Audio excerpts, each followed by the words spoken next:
Today in the Smuggler's Room, we're gonna make a prop that's very familiar, but we're gonna use it in a completely non-traditional way. What do you think, bud? Yeah, I know your body's back there. I needed... That's coming up.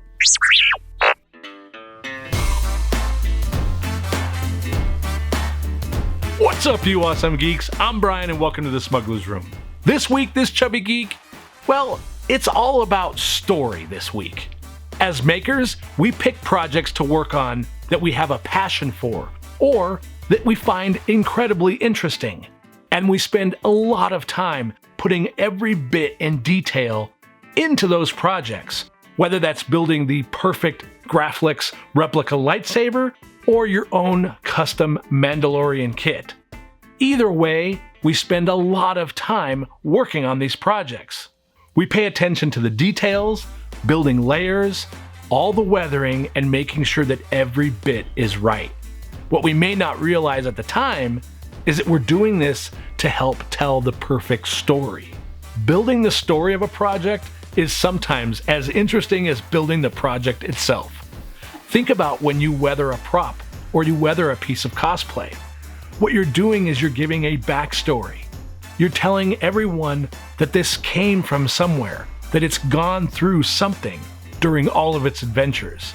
And that's what we want to do in today's project. We want to add a little bit more backstory to our shop, and I have the perfect vessel to be able to do that. Let's get into the build.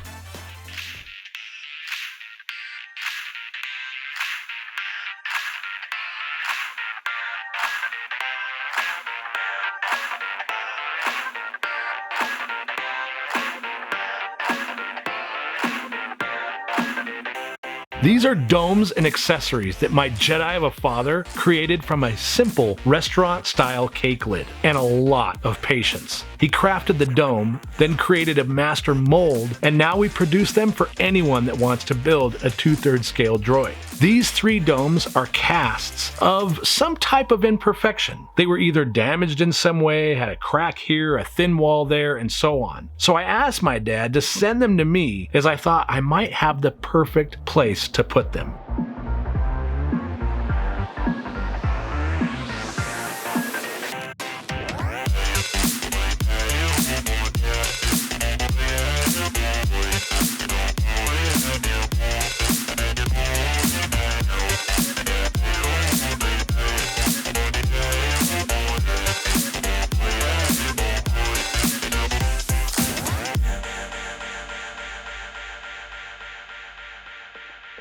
During our trip last year to Galaxy's Edge at Disneyland, we had our imaginations sparked with all the wonderful little bits of inspiration all over the park. The park creators placed so many interesting aspects in every corner. One of those hidden gems you find in the alleyway behind the droid depot. In that space, suspended in the air among the lighting, are droid domes repurposed as lighting. I was drawn to this like a Jawa to a junk pile, my friends. I thought the storytelling was perfect, and I instantly knew I needed lighting just like that in my shop someday.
Now for each dome, I wanted a slightly different appearance, and I also wanted to take advantage of the vintage looking cloth wire and bronze sockets I had. This is where the wonderful folks of Vintage Wire and Supply Company come in. Now they didn't sponsor this episode, but when I want to build anything with lighting, I'm almost immediately drawn to their store. We'll leave a link for you below to check out. It's a wonderful shop.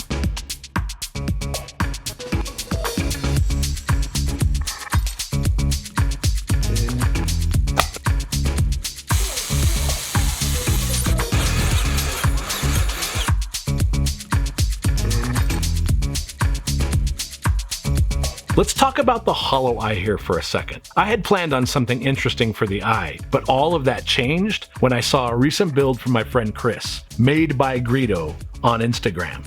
If there's any maker out there that truly has the art of storytelling down to a science, it's Chris. In his recent project, he included a broken hollow eye with the internal bits showing behind a cracked lens, lighting the works. When I saw that, I knew in a second flat that I was going to have to apologize to him because I was going to flat out steal this for myself. I just couldn't help it. All said, it's a great add to this project, but you need to see Made by Greedo's entire build. So follow the link below to his Instagram feed and see for yourself. You're going to want to follow him too. You won't be sorry you did.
Now, nothing sells a story in Galaxy Far, Far Away like weathering. And for these domes, the Artisan water mixable oil paints are the perfect product. The greasy look these paints provide are simply the best.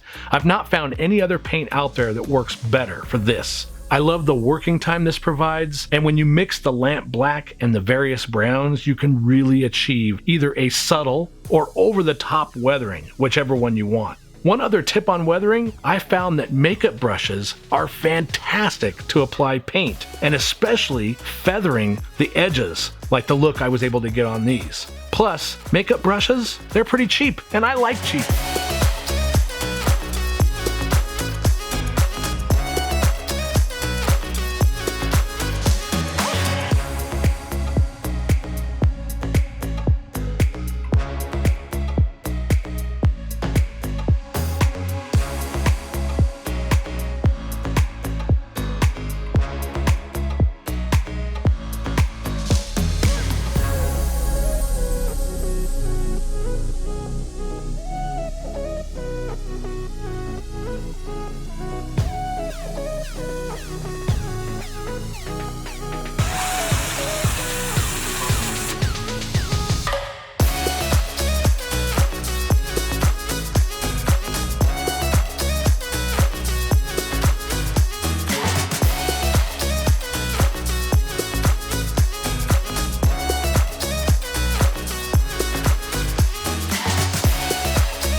I'm sure you get tired of hearing me say, take things apart. But I'm telling you, taking old electronics apart will yield amazing things. Parts and pieces that you can add to your project that will give it an entirely new look and interest.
For one of the lights, we used our old dining room fixture. For another, we used the socket set from the vintage wire and supply company. And for the third, to give it yet another look, I picked up a super cheap lamp from Home Depot and pretty much took it apart. By doing this, I didn't have to rewire it or anything. I just had to take it apart enough to modify the dome so the socket would fit.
Alright, the domes are installed, they have bulbs in them, and they work.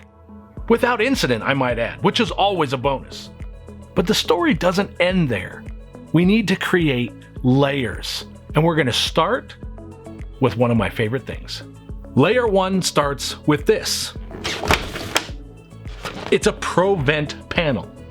It's designed for attic ventilation, and it installs inside your rafters. But what I like is that it has a cool sci-fi looking pattern to it.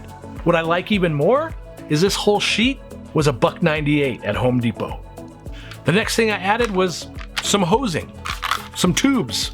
This here is wire loom. It's split. It's pretty flexible and is fairly inexpensive. I get stuff on Amazon where I buy them in a big bag and I get a whole bunch of different types of sizes. You can buy them at the big box stores too. So I'm going to combine that with our ProVent. And then finally, our last layer is repurposing some of the columns we built for our Comic-Con booth. Given that we haven't been doing much Comic-Con over the last year, and when we go back and do it again, we want to rebuild the booth and make it bigger, faster, and stronger, I thought this was a great time to repurpose these in the shop. They're already weathered, they were complete, and I really liked the look of them.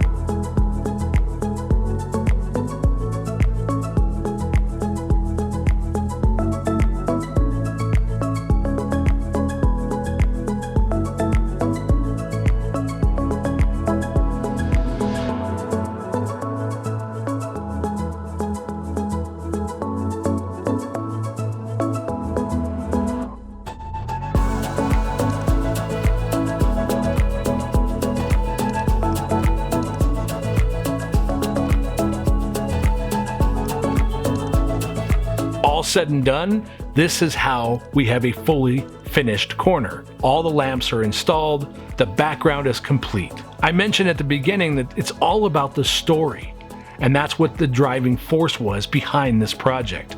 I wanted to use these damaged droid domes, and I wanted to clean up our shelves and have the shop all get a little bit of an update. At the end of the day, I really like this. I like how the shop is starting to evolve. Not just in functionality, but also in the aesthetics. I like feeling like I'm in a shop on the outer rim somewhere. Because you know what? I like having a little bit of story around me while I'm building something out of nothing.